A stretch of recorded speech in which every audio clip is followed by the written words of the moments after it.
Ever wonder how a company like DoorDash gets off the ground? You probably picture this big, complicated launch, tons of money, a perfect app right from day one. But the real story, and we've got it pulled straight from their application to the legendary Y Combinator, is so much simpler. It's scrappy, it's hands-on, and honestly, it's way more inspiring. So let's dive into exactly how they pulled it off. It all kicks off with this quote right here. "We didn't have an idea at first." I mean, think about that for a second. A team of 4 super talented people with no idea. For a company that's literally a verb now, this is where they started.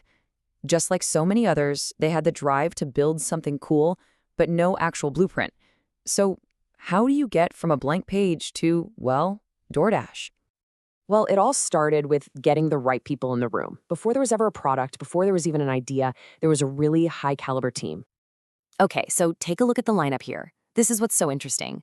You've got Stanley and Andy, both Stanford computer science grads, who had been engineers at Facebook. You've got Evan, who is on the founding team of Vivo, the music video service, and Tony, a product editor from Square. So right away, you know this isn't just a random group. These are serious builders and product people who know how to get things done.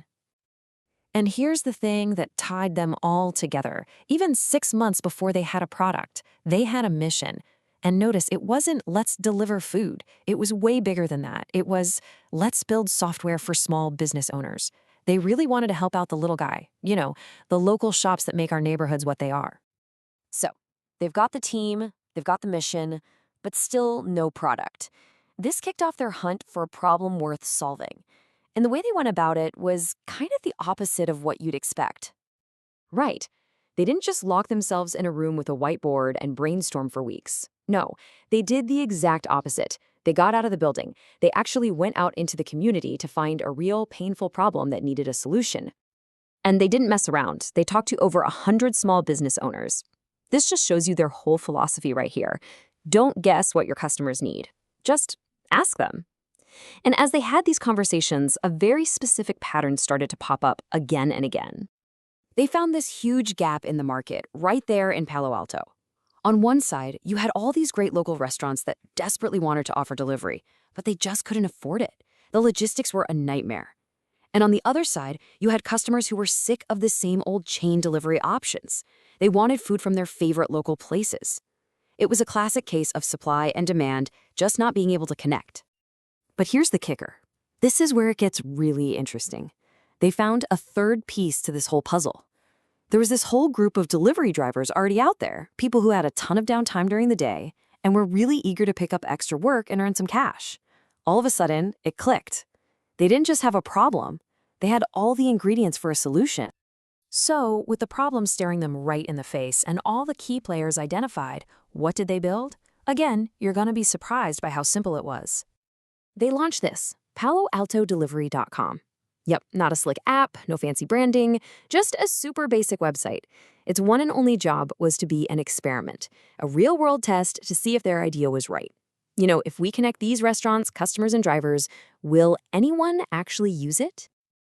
And the process couldn't have been simpler. A customer goes to the site and places an order. That order pings the restaurant. Then the founders, acting as the dispatchers themselves, used what they called some pretty neat routing and batching algorithms to ping the nearest driver to go pick it up and get it delivered. That's it. And this right here is my favorite part of the entire story. They weren't just the brains behind the operation, they were the operation.